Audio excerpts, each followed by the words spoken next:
여러분, 이 야고보서의 이 편지를 받는 사람들이 누구라고 그랬죠? 흩어져 있는 12지파라고 그랬어요. 이 흩어져 있다를 디아스포라 그랬습니다. 이것은 유대인들을 뜻하는 것이 아니라 예수 그리스도 안에서 지금 믿고 있는 그 믿음의 사람, 바로 저와 여러분들, 특히 이민자들에게 이 귀한 서신서를 썼다라는 것. 그렇기 때문에 이 서신서를 우리가 읽을 때 저와 여러분들은 정말 공감을 할 수가 있어요. 왜 그러냐면 우리가 디아스포라이기 때문에 그래요. 여러분들 이민 오실 때 정말 어떻게 여기에서 견뎌내셨습니까? 정말 맨 땅에 헤딩하듯이 맨손에 아무것도 없이 지금 이 자리를 일구기 위해서 얼마나 많은 그렇게 애를 많이 쓰셨어요. 그래서 서로 만나서 힘들지 그러면은 그 두 눈에서 눈물이 쏟아지는 거죠. 이게 서로 마음이 통하는 거예요. 생존의 문제였다라는 거죠. 그래서 뭐 이렇게 투잡 쓰리잡 하면서 이 삶을 생존하기 위해서 정말 내가 노래도 잘하고 성악가였고 학교에서는 뭐 교수님이었지만은 이 미국에 와서 생존의 문제이기 때문에 정말 이 LA에서는 그 옷시장 자바에서 그게 바느질하고요, 이렇게 델리샵에서 일을 하고 그렇게 정말 어려움들을 다 여러분들이 지나고 지금 이 자리에 와 있다라는 거죠. 그리고 이 야고보 시대 때 이 디아스포라들은 정말 흩어져서 많은 신앙에 고난을 당했어요. 어려움을 당했어요. 나 예수 안 믿어, 나는 황제가 나의 주님이야, 그렇게 얘기를 했으면은 고난이 없을 텐데, 핍박이 없을 텐데 그 예수 믿는 것 때문에 많은 고난과 핍박을 당할 수밖에 없었다라는 것. 여러분 가운데서도 미국에 와서 예수 믿고 정말 그래가지고 장로님이 되고 권사님이 되어지고, 한국에 있었으면 예수 안 믿을 텐데 그것으로 인하여서 여러분 가족에서 어려움을 당하고 핍박당하고 있는 분들이 많이 있다라는 거죠. 근데 그런 가운데 있었을 때 야고보 이 사도가 편지를 보냈다라는 거예요. 그래서 이 편지를 받는 사람들이 이 야고보 사도가 무슨 편지를 썼는가 기대하고 읽었더니 그 편지의 내용이 뭐랍니까? 2절 말씀이에요. 내 형제들아, 너희가 여러 가지 시험을 당하거든 온전히 기쁘게 여기라. 여러분, 아멘이 없는 게 당연한 거예요. 당황한 거죠. 여러 가지 시험을 당하거든 어떻게 기쁘게 여깁니까? 그렇지 않아요. 다 내버려 두고 만약에 한두 가지 시험을 당하거든 너희가 기쁘게 여기라. 그러면은 참을 만도 한데 그 여러 가지 시험을 당하는데 기쁘라고 여기니까 얼마나 화가 나겠어, 얼마나 분노가 나겠습니까? 지금 이 야고보 목사님이 지금 우리 형편을 알고 있는 거야? 지금 우리의 어려움을 알고 있는 거야? 나의 고난, 이 고통을 알고 있는 거야? 지금 이게 말이나 돼? 그럴 만도 하잖아요. 여러분, 지금 그런 어떤 이 상황 속에서 기쁘게 여기라 할 수 없는 그런 상황이라는 거죠. 근데 사실은 좀 더 들어가 보면 이 야고보가 말하는 건 진실이에요. 우리는 살아가면서 여러 가지 시험을 당합니다. 여러분, 의인이나 악인이나 여러 가지 시험을 당하게 되는 거예요. 뭐 어떤 의인이라고 해서 한두 가지 시험 당하고, 뭐 그렇지 대단하지 않는 사람들이라고 해서 뭐 여러 가지 뭐 각양각색의 이런 고난을 당하는 게 아니다라는 거죠. 여러분, 놀랄 준비하세요. 주님이 사랑하시는 자도 고난을 당합니다. 성경에 어디에 나와 있냐면 이 나사로가 이제 죽게 되어졌을 때 그것을 예수님에게 와가지고선 이야기를 할 때 이들이 뭐라고 얘기하냐면 요한복음 11장 3절에 보면 주여 보시옵소서 사랑하는 자가 병들었나이다. 여러분, 나사로는 주님을 사랑하는 자였어요. 또한 주님께 사랑을 받는 자였어요. 다른 사람들이 다 알고 있었어요. 내 사랑하는 자가 지금 병들었다라고 이야기를 합니다. 저는요, 주께서 사랑하시는 자도 병드는구나, 주께서 사랑하는 자도 교통사고가 납니다, 주께서 사랑하시는 자도 암에 걸릴 수도 있고요, 실패할 수도 있어요. 참 안타까운 현실이지만 주께서 사랑하는 자도 유산할 수 있고, 주께서 사랑하시는 자도요, 예쁘게 키운 이 자녀가 이 정말로 나보다도 일찍 하나님 나라에 갈 수가 있다라는 거예요. 주께서 사랑하는 자도요, 여러분, 장애를 안고 있는 자식이 태어날 수가 있다라는 거예요. 여러분, 한번 확인해 보길 원합니다. 이곳에 있는 여러분 통해서 목사님, 나는 지금까지 살면서 정말 한 번도 아픈 적이 없고, 한 번도 어려운 적이 없고, 한 번도 실패한 적이 없고, 나는 지금까지 승승장구했습니다. 나는 지금까지 어떠한 시험도 만난 적이 없습니다. 손 들어보세요. 아마 졸다가 있는 분 아니고서는 그렇게 손들 분 한 분도 없을 줄 믿습니다. 여러분, 야고보 지금 이 사도는 진실을 얘기하고 있는 거예요. 우리는 반드시 여러 가지 시험을 당하게 된다라는. 근데 우리가 마음이 안 드는 건 뭐예요? 여러 가지 시험 당하는 것은 받아들일 수 있는데 어떻게 여겨라? 기쁘게 여겨라. 여러분, 말씀을 우리가 정확하게 묵상을 해야 됩니다.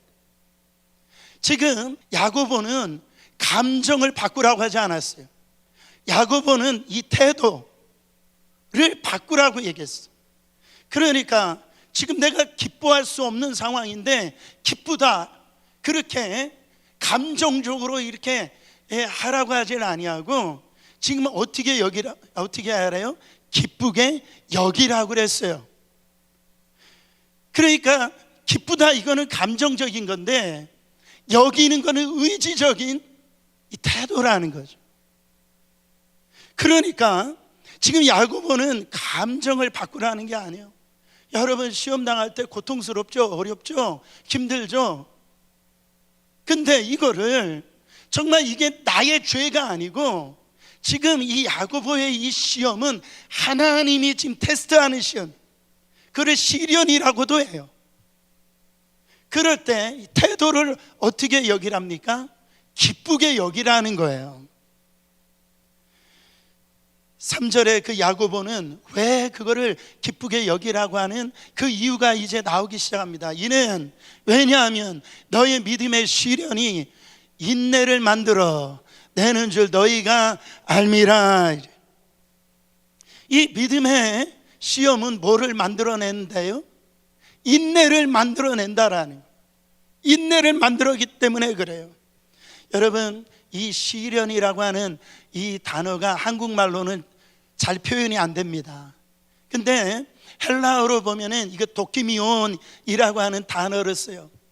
이 도키미온이라고 하는 단어를 우리가 어떤 도자기를 만들 때에 어디에다가 넣습니까? 불 속에 넣죠. 그래가지고 그 도자기 안에 있는 이 불순물, 거기에 더러운 것들은 다 태워버리고 거기에서 아주 영롱한 도자기를 만들어낼 때, 이 도끼미온이라고 하는 단어는 이 도끼모스라고 하는 단어에서 왔는데, 이거가 완성품입니다 라고 하고 도장을 딱 찍어주는 게 도끼미온이에요. 그러니까 이거는 바로 완제품, 완성품, 걸작품이라고 하는 것을 도장을 지켜주는 것이 도끼미온이라는. 야고보 목사님이 이 얘기하는 거냐면 왜 시험을 이렇게 당하는 거라고 얘기를 해요? 여러분, 이거 수동태로 되어 있어요. 우리가 살다 보면 내가 원치 않는 이런 시련이 오는 거예요. 어려움이 오는 거예요. 이거는 시험을 치르는 거예요. 그러니까 우리 아이들이 학교에서 여러분 때때마다 뭐를 치릅니까? 시험을 치르죠. 이 시험은 좋아하는 사람들은 없지만은 이 시험을 통해서 이 학생이 어떤 수준인가를 그 시험을 통해서 알 수가 있는 거예요. 여러분, 여기에서 100점을 맞았으면 이 100점의 도장을 꽝 찍는 도끼미원이에요. 여러분, 시험도 똑같이 시험이 오는 게 아니에요. 시련도 똑같이 오는 게 아닙니다. 목사가 당하는 시련이 있고 시험이 있어요. 장로님이 그리고 여러분 직분자들이 당하는 시련과 시험이 있단 말이에요. 이 시험을 주실 때 이거를 통과해낼 때 찍는 도끼미원. 여러분, 우리 하나님께서 우리를 만들어가는 과정을 작품이라고 표현하십니다. 그래서 에베소서 2장 10절에 보면은 우리는 그가 만드신 바라 그리스도 예수 안에서 선한 일을 위하여 지으심을 받은 자니 이 일은 하나님이 전에 예비하사 우리로 그 가운데서 행하게 하려 하심이라. 할렐루야. 우리는 그가 부하신 바래요? 만드신 바라. 영어로 보면 We are God's masterpiece라고 그래서. 그러니까 우리는 하나님의 걸작품이라는 거예요. 인정하고 싶지 않지만 옆 사람에게 당신은 하나님의 걸작품입니다. 그렇게 인사해 보세요. 지금 하나님께서 우리를 지금 걸작품으로 만들어가는 과정이라고 말씀하고 있어요. 아까 말씀하셨듯이 마치 이 도자기를 잘 만들어 가지고 잘 구워 가지고선 그 영롱한 그 완제품, 그때 이 도끼미온이라고 인증샷을 찍듯이 지금 저와 여러분들을 그렇게 걸작품으로 지금 우리 하나님께서 만들어가고 계심을 믿으시기를 축원합니다. 그래서 우리 하나님께서 우리를 만들어 가시면서 야, 너 봤지? 이거 내가 만든 거야. 너 박 집사 봤지? 너 저 권사 봤지? 내가 만들었어. 걸작품이지. 우리 하나님이 지금 여러분 한 분 한 분들을 그렇게 지금 만들어가고 계신다라는 거예요. 얼마나 감격스러운지 몰라요. 여러분, 알 수 없는 시련을 왜 야고보 목사님께서 기쁘게 여기라고 말씀하셨냐면 반드시 이 시련에는 어떤 목적이 있다라는 거예요. 이 목적, 하나님이 우리를 걸작품 만드시기 위해서 그랬어요. 어느 날 제가 눈이 안 좋아지기 시작되더라고요. 그래서 눈은 막 찡그리게 되어지고 그래가지고선 안경을 이렇게 맞춰가지고 이렇게 딱 섰는데요. 와, 제가 보지 못한 세상이 또 활짝 열려지더라고요. 환하게 열려지더라고요. 그 안경을 통해서 보니까 내가 안경 없이 보던 그거하고 또 다른 밝음이 내 안에 오더라는 거죠. 여러분, 이 고난의 목적이라고 하는 안경을 내가 믿음의 안경을 쓰면, 이 믿음의 안경을 쓰면은요 새로운 각도가 열리는 거예요. 영의 눈이 열리는 거예요. 다른 사람이 여러분 보지 못하는 게 보여지는 거예요. 여러분, 그래서 내 모습이 정말 하나님께서 나를 이렇게 걸작품으로 만드는 그런 이 계시는 것을 알게 되어져요. 깨닫게 되어집니다. 출애굽기서 19장 4절에 보면 내가 어떻게 독수리 날개로 너희를 업어 내게로 인도하였음을 너희가 보았느니라. 원어로 보면 이 독수리 어미가 날개를 너희를 업어 그랬어요. 여러분, 제가 어제 이 설교를 해서 확인을 했어요. 독수리 새끼를 키울 때 그 둥지를 어지럽힙니다. 어느 정도 이렇게 날개 깃을 할 수 있으면 그 둥지 안에 있지 않도록 막 가시를 갖다 주고 그래요. 그것도 어느 정도로 되면은 이 독수리 새끼를 그 둥지 밑에 떨어뜨려요. 떨어뜨리면 이 새끼 독수리가 살려고 날개짓 하잖아요. 죽었구나 할 때 이 어미 독수리가 손살같이 와가지고 그 긴 날개 위에 새끼 독수리를 업고 또 창공으로 올라가더라는 거예요. 살았구나 할 때 또 떨어뜨리는 거예요. 그런 과정 속에서 새끼 독수리가 어떻게 생각하겠습니까? 엄마 맞아? 나한테 왜 이러는 거야 이거? 여러분, 그러나 그 과정 속에서 이 새끼 독수리의 날개가 강해지더라는 거예요. 근육이 붙는 거예요. 그래서 창공을 날아오르는 새의 왕이 되어진다 이런 말이에요. 사랑하는 성도 여러분, 우리에게 하나님께서 시련을 주실 때 우리가 기쁘게 여길 수 있는 이 태도, 그렇게 생각을 바꿔보라는 거예요. 그런 과정 속에서 내 안에 불필요한 불순물이 점점 없어지고요, 태워지고요, 내가 정금 같은 존재로, 여러분 단단한 존재로, 완성된 존재로, 그래서 우리 예수님께서 너 도끼미연, 너 나에게 완성품이다, 그렇게 하나님께서 인정해 주시는 그런 존귀한 자가 되어진다라는 거예요. 그 시련은요, 뭐를 만들어낸다라고 그랬어요? 인내를 만들어낸다라고 그랬어요. 인내를 만들어냅니다. 여러분, 3절을 다시 보시면 시련이 인내를 만들어내는 줄 너희가 알미라 그랬어요. 여러분, 인내가 뭘까? 여러분, 제가 어떤 프로그램을 좋아했었는데 그게 뭐냐면 개는 훌륭하다. 그 여러분 개통령 아세요?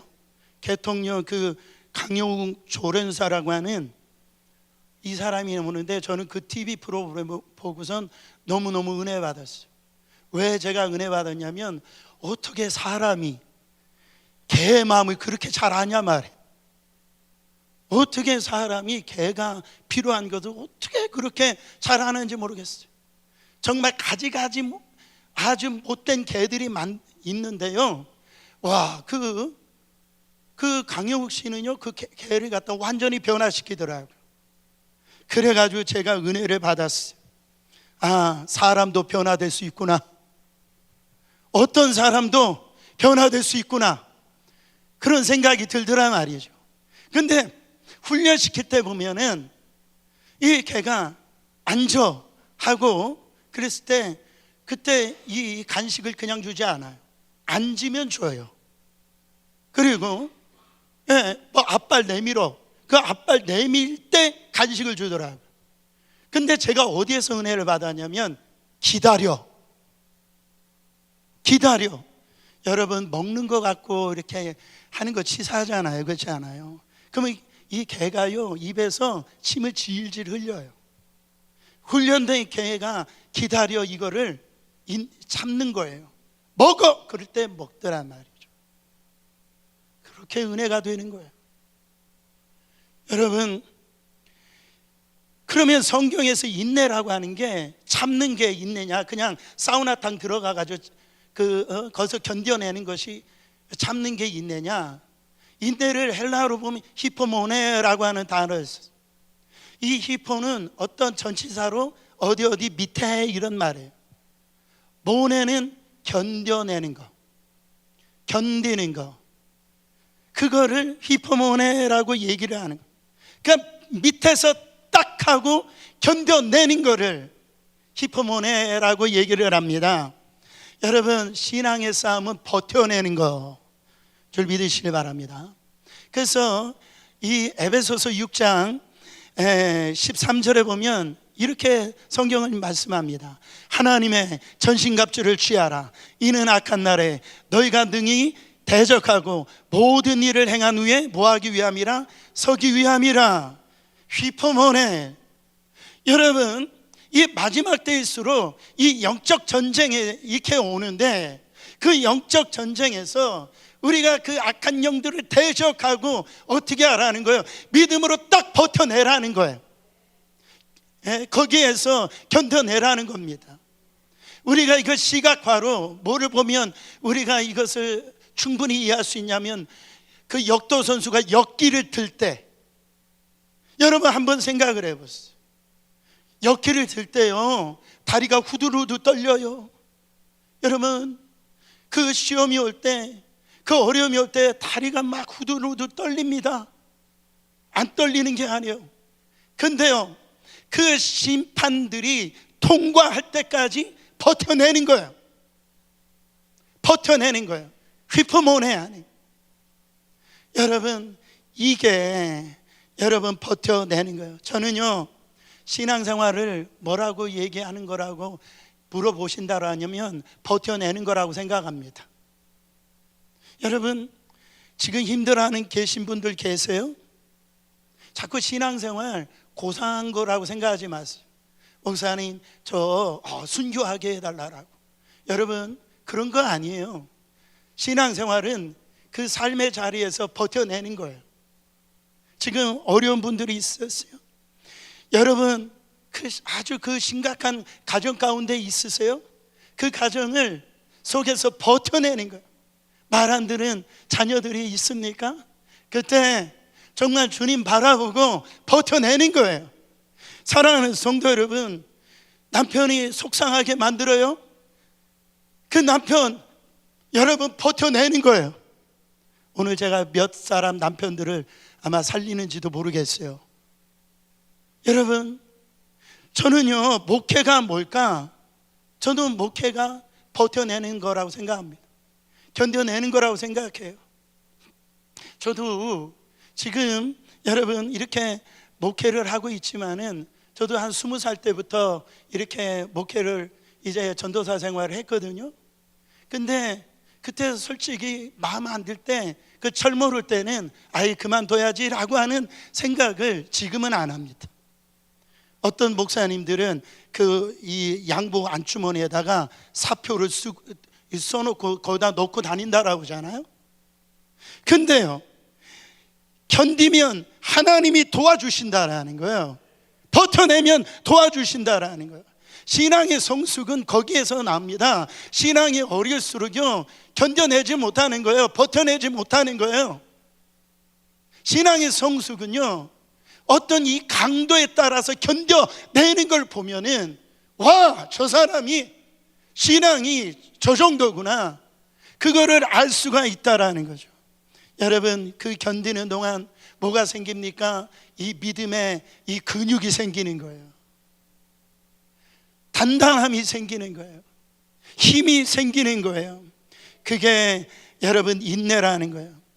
그러니까 종합해 보면은, 여러분, 하나님이 왜 우리 인생 가운데 우리가 원치 않은 이 도끼미온을 우리 가운데 시련을 주시는가? 왜 하나님께서 우리 가운데 인생의 휘포몬에 인내의 시간을 허락해 주시는가? 사랑하는 성도 여러분, 왜 그 시간을 기쁘게 여길 수 있어요? 우리는 하나님 앞에 정말로 정금같이 쓰임받아야 될 줄 믿습니다. 정말 우리 과정을 통해서 우리가 정금같이 되기를 원하기 때문에 그래요. 그 과정 속에서 불순물이 빠져나가고, 우리에게 이 과정을 통해서 우리의 이 영적인 근육이 여러분 이 가진 자로, 이 믿음의 사람으로 세워지기 때문에 그렇다라는, 정채봉 씨라고 하는 이 유명한 시인이 있는데, 이분이 이런 말씀을 하셨어요. 콩나무와 콩나물이라고 하는, 거기에서 보면 광야로 내보낸 자식은 콩나무가 되었고 온실로 들여보낸 자식은 콩나물이 되었다. 깨닫는 은혜가 있길 원합니다. 여러분, 이 광야를 생각해 보세요. 거기에는 아무것도 없어요. 정말 어려운 곳입니다. 그 광야에서는 인내가 필요한 거예요. 견딤이 필요한 거예요. 근데 온실로 들어가면은요, 거기에서 모든 것들이 다 공급이 되어지는 곳에서는 콩나물이 되지만, 이 광야에서 이 시력 풍파 그런 환경 속에서 견뎌내면은 콩나무가 된다라는 것. 저는 이런 것을 볼 때, 목회를 할 때요, 정말 그렇죠. 많은 것이 제대로 되어져 있는 교회 가면 편하기는 할 거예요. 그러나 지금 저는 우리 교회는 하나님이 콩나물을 만드는 시간인 줄 믿습니다. 하나님이 우리에게 이런 과정을 통해서 정말 나의 믿음을 단단한 이 콩나물 만드시려고 이 기간을 허락하신 줄 믿습니다. 그래서 이 자녀 교육할 때도 마찬가지예요. 과거에는요, 정말 우리 성도들 보세요. 정말 웬만한 시련이 와도, 시험이 와도 흔들리지 않았다니까요. 견뎌냈어요. 이겨냈다면 뭐 있어서 이겨낸 게 아니에요. 근데 지금은요, 조금만 돈이 없고, 조금만 몸이 아프고, 조금만 이 좀 여러 가지 내 마음대로 안 되면은요, 거기서 시험 당해요. 아이들도 마찬가지예요. 요즘에 보면은 부모가 하나부터 10까지 결혼도 대신해 줄 것 같아요. 그러다 보니까 아이들이 세상을 이길 수 있는 힘이 없어요. 여러분 다니엘을 보세요. 요셉을 보세요. 그런 시련, 믿음의 연단 속에서 단단한 믿음의 사람들로 세워져서 나라를 살려버리잖아요. 저는 우리 성도님들이 정말 그 시험도 이기고 고난도 통과할 수 있는 콩나무가 되기를 원합니다. 정말 그래요. 그 인내를 온전히 이루면 성경이 어떻게 되어진답니까? 4절 말씀이에요. 인내를 온전히 이루라. 이는 너희로 온전하고 구비하여 조금도 부족함이 없게 하려 함이라. 온전이란 말은 흔들림이 없이 끝까지 완전이라고 하는 단어예요. 그러니까 조금도 흔들림이 없이, 잠시가 아니라 끝까지. 바로 그 인내하는 것을 지금 의미합니다. 근데요, 참 영어로 보면은 이게 굉장한 시사점을 줍니다. 영어로 뭐라고 하냐면 Perseverance must finish its work. 그러니까 인내로 하나님의 주신 이 사명을 이루라. 그거를 한순간만 안 해요. 인내로서 끝까지 그것을 세워가는 과정 속에서 내가 온전해지고 그리고 구비하여지고 조금도 부족함이 없는, 바로 하나님이 도장을 찍을 만한 그런 하나님의 사람들로 세워진다라는. 사랑하는 성도 여러분, 자녀다운 자녀 양육하려고 하면, 가정다운 가정을 만들려고 하면, 기업다운 기업을 만들려고 하면, 교회다운 교회를 이루려고 하면서 너무 조급해가지고 그렇게 시련을 견디지 못하고 포기하면 안 된다라는 거예요. 여러분, 이 시련도 하나님이 정하신 때가 있더라고요. 그 시련의 때가 있어요. 여러분, 그 하나님께서 요셉에게 17년이라고 하는 그 시련의 때로 허락하여 주셨어요. 모세는요, 광야 40년이라고 하는, 왕궁 40년 있지만 도합 80년이지만 이 광야, 이 40년 이 광야에 그 시련의 이 시간을 하나님께서 허락해 주셨어요.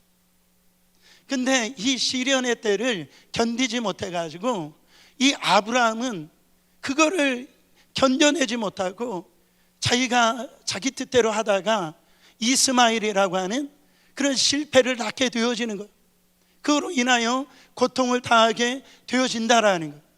사랑하는 성도 여러분, 깨닫기를 원합니다.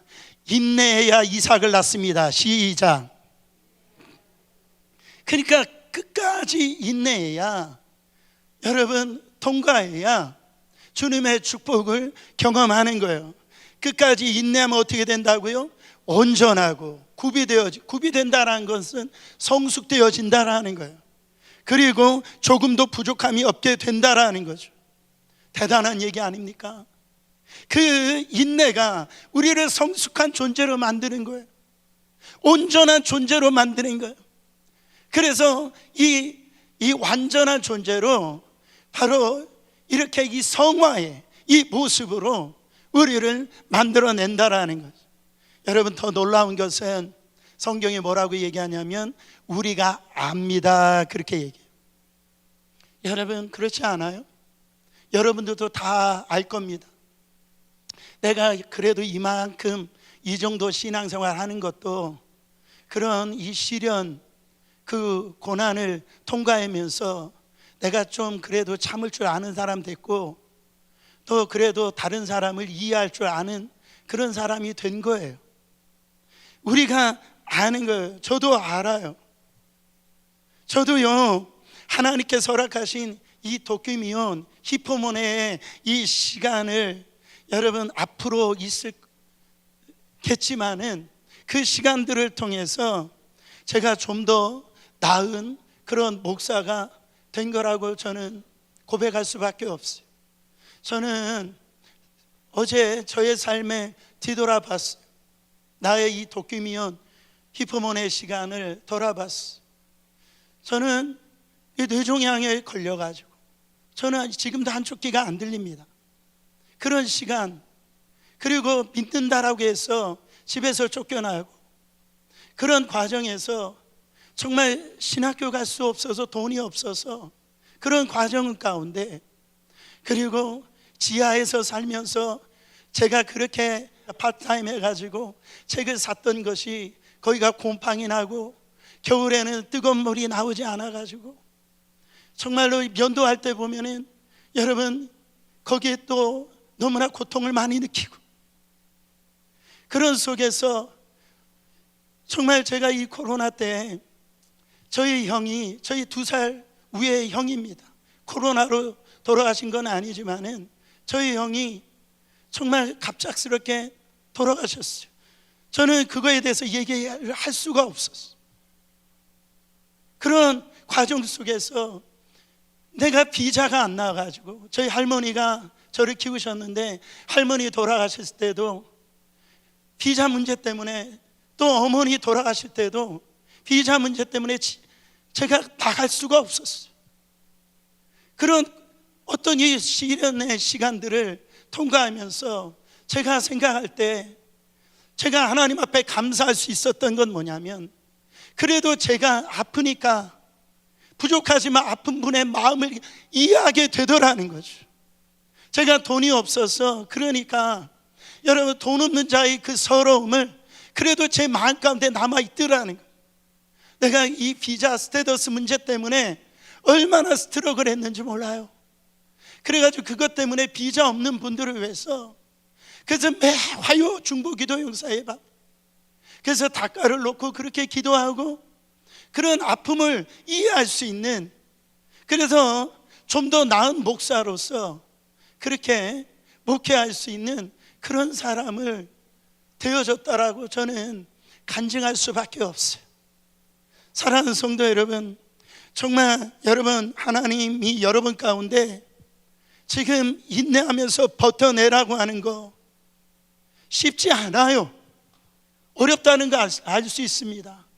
근데 그 현장의 자리에서 여러분 인내할 수 있는 거, 그것을 우리가 감당할 수 있는 건 뭡니까? 이 고난은 지나간다라는 거예요.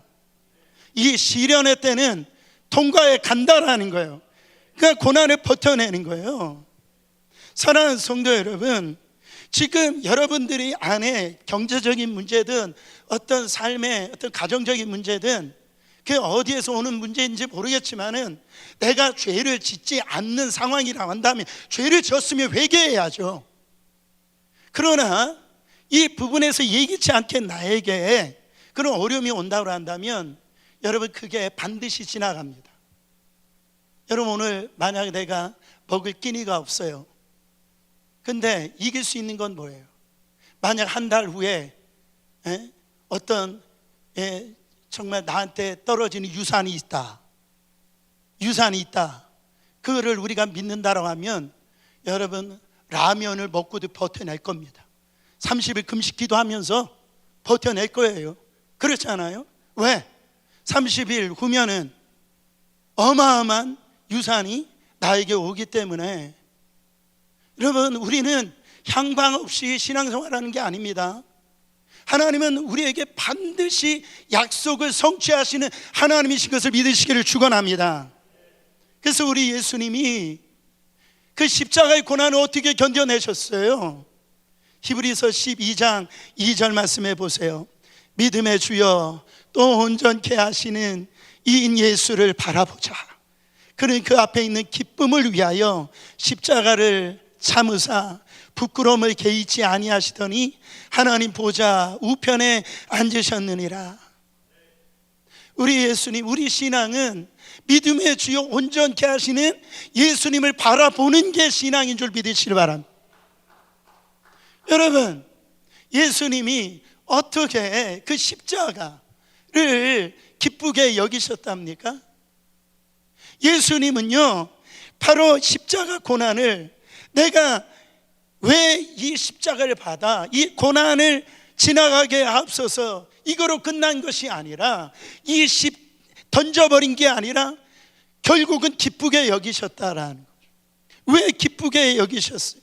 예수님은 아셨어요. 자기가 십자가를 지고 나면 하나님께서 3일 만에 죽음에서 자기를 일으키실 것을 아셨어요. 예수님은 자기가 죽고 부활하고 난 다음에 이제 악한 마귀 사단의 권세가, 이 권세가 깨트려질 것을 아셨다라는, 우리 예수님은요, 자기를 통하여 온 인류가 하나님 앞에 구원받은 영광의 날이 올 거라는 것을 아셨다라는, 십자가를 지을 때 지옥스러웠어요. 억울했어요.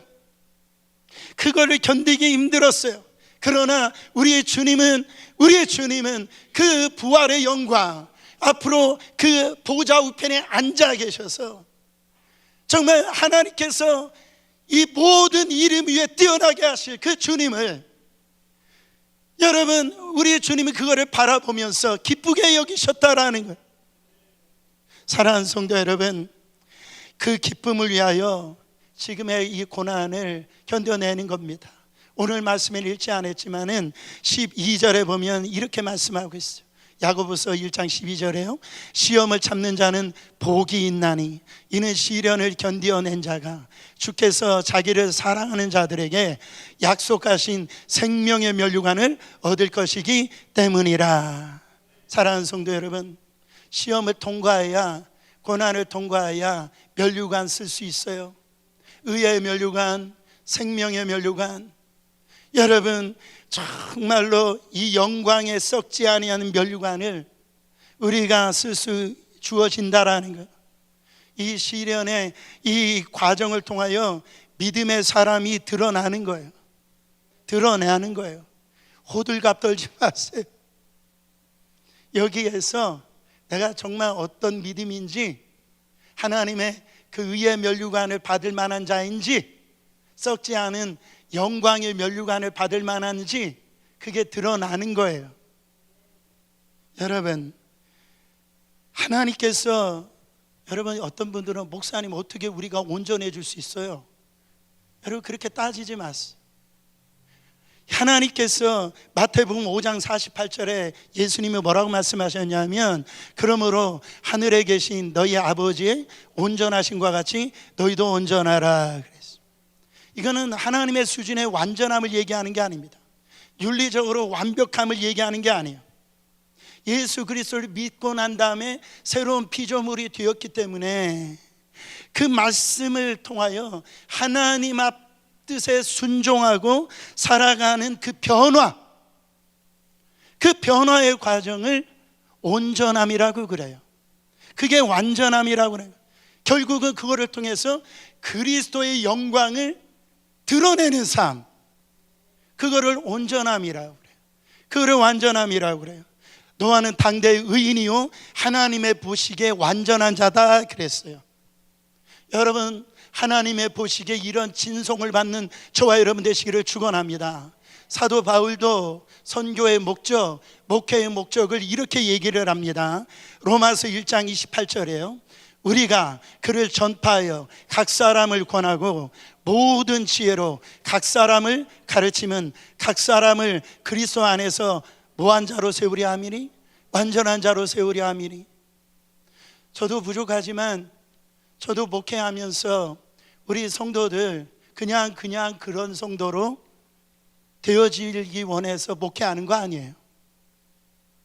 여러분, 저는 우리 교회 성도님들이 정금 같은, 하나님 앞에 정 노아처럼 그 당대 의인이요 완전한 자로 정말 시대의 아픔을 견뎌내고요, 하나님의 그 주시는 그 시련이라면 도끼미온 통과해내고요, 그래서 누가 보더라도 하나님이 보실 때 너는 완전한 자, 조금도 구비함이 이렇게 되어지고요, 그걸 통해서 네가 조금도 부족함이 없는 자로 하나님께서, 내가 볼 땐 너는 진짜 나의 걸작부입니다.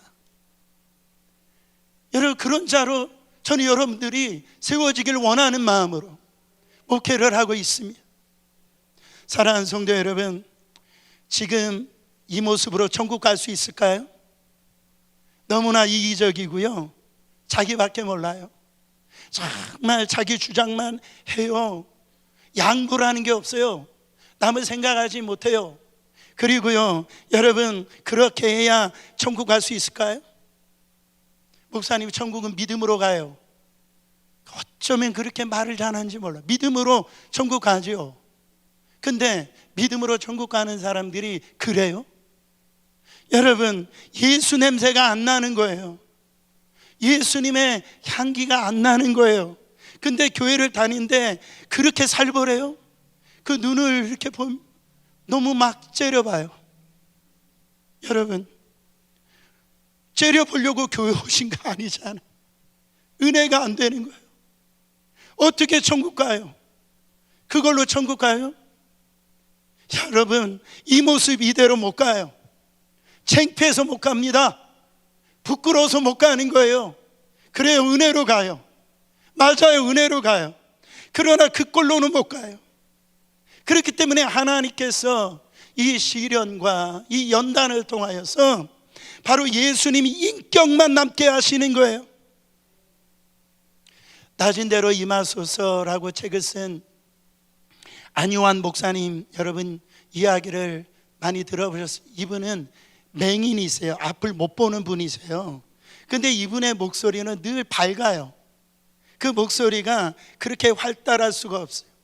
한 번은 이분이 어떤 학교의 초청 강사가 되어서 이렇게 강연하러 가셨는데, 근데 그분이 간증을 듣기 위해서 아이들이 많이 모여 있을 거 아니겠어요?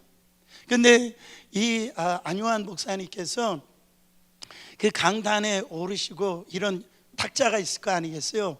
그 탁자가 있을 때 그 마이크에 그냥 부딪힌 거예요. 그러니까 이 스피커를 통해서 막 소리가 난 거죠. 근데 이 안요한 목사님이 그런 당황할 만한 그 순간에 뭐라고 얘기를 하시냐면은 그 특유한 밝은 음성으로 그렇게 얘기를 하시요. 여러분, 죄송합니다. 제가 아침에 너무 급하게 오느라고 안경을 놓고 왔습니다. 그래서 눈앞에 있는 마이크를 보지 못하고 실례했습니다. 그러니까 거기에 있는 아이들이 와 하고 웃는 거예요. 지금 눈을 못 보고 있는 그분이 안경을 안 쓰고 와서 내가 부딪혔다라고 하니까, 여러분, 그 시련, 그 어려움을, 그 여유, 이런 여유로움으로, 그렇게 유머로 그렇게 간증하면서 나의 이게 눈이 보이지 않는 것을 통해서 난 하나님만 바라보고 산다, 그렇게 간증하면서 그렇게 산다라고 그 얘기를 하고 있다라는 거예요. 그 안요한 목사님은 그 시련을 통하여서 오히려 하나님을 진실로 사랑할 수 있었다라고 간증을 하더라는 거예요. 우리가 잘 알고 있는 이 헬런 켈러는요, 삼중고가 있어요. 보지도 못하고 듣지도 못하고 여러분 말하지도 못했어요. 그녀가 일평생 다 살고 난 다음에 숨을 거둘 때 유명한 말을 남겼잖아요. 뭐라고 남겼어요? 와, 세상이 아름답구나. 이래. 저는요, 주님 만나고 너무 좋아요. 정말 너무 주님 만나서 행복해요. 물론 어려움이 있어요. 고난이 있어요. 어려움이 있어요. 근데 하나님께서는 믿음을 주셔서 견뎌내게 하시더라. 그때에 맞춰서 여러분, 그게 있어서 내가 저 사람을 조금이라도 인내하고 용서할 수 있는 그런 사람으로 저를 빚어가시더라. 만들어 가시더라. 그 과정을 통해서 내가 하나님의 사명을 완수할 수 있도록 믿음의 정금 같은 그 하나님의 사람으로 만들어 가시더라. 저는 알아요. 여러분, 지금 예기치 않는 시련 당하는 분들이 있어요. 여기서 태도를 분명히 여기라고 하는 거예요. 여기서 여러분 주저앉으시면 안 됩니다. 믿음으로 버텨내세요. 기쁨으로 정말 하나님께서 이거를 통과하고 난 다음에, 와, 세상이 참 아름답구나. 정말 어떤 누가 봐도 예수의 냄새가 나고 주님의 아름다우심이 보이고 정말 하나님께서 보시기에 쓰임받을 수 있는 그런 명품 신앙인들로 하나님이 세워줄 줄 믿습니다.